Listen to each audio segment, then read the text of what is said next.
Nĩ mahinda maratiruka ma kũhingia watho ũrĩa warutirwo nĩ thirikari gũtigĩrĩra anene a kambuni iria iheanaga motungata ma ũgitĩri nĩ mathomithio gĩthomo kĩgiĩ ũgitĩri. Tutigakorwo twĩ andũ aya metagwo mawacimeni, rĩu tũkorwo tũrĩ andũ mangĩhota gũteithĩrĩria bũrũri wa Kenya thĩinĩ wa ũrũgamĩrĩri ona wa gũteithĩrĩria thigari. Gĩthomo gĩkĩ nĩ gĩa kũhotithia thirikari kũgerera ministry ya ũgitĩri nĩ yathũrima kambuni iria cikoretwo ikĩnyita itemi harĩ kũgacĩrithia ũgitĩri harĩ mũingĩ makĩnyitanĩra na mbũtũ ya ũgitĩri, ũndũ ũrĩa komanda wa borithi Kiambu Ali Nuno augĩte nĩ mekũheo mwerekera wa ikinya rĩrĩa rĩgakinyũkĩrio kambuni iria itagakorwo ihingĩtie watho ũyũ. Kambuni kĩũmbe iria iheanaga ũgitĩri bũrũri-inĩ nĩ ithondekete mĩeke mĩingĩ ya mawĩra harĩ mbeũ njĩthĩ, na ũguo gũthomithio wĩra ũrĩa makoragwo makĩrekereria ũgwati-inĩ wa kũgitĩra a Kenya nĩ gũgũteithia kũgacĩrithia na kũrũnga mĩtaratara ya wĩra ũyũ.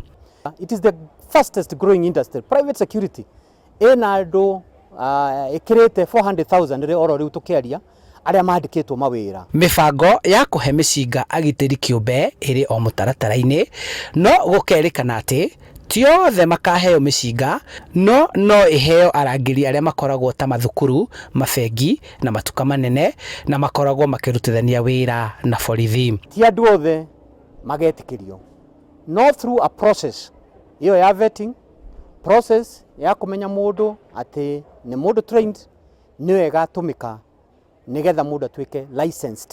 Itena rĩa mĩaka 3 rĩrĩa kambuni ici ciahetwo gũkorwo mahingĩtie watho ũyũ rĩgũthira mũico wa mwaka ũyũ, gũkũ gũgĩtanywo atĩ kambuni iria itagakorwo ihingĩtie watho ũyũ itikerũhĩrio marũa. Handũ-inĩ ha Inooro TV kuma kaunti-inĩ ya Kiambu, njĩtagwo Charles Gĩkunga wa Kariũki.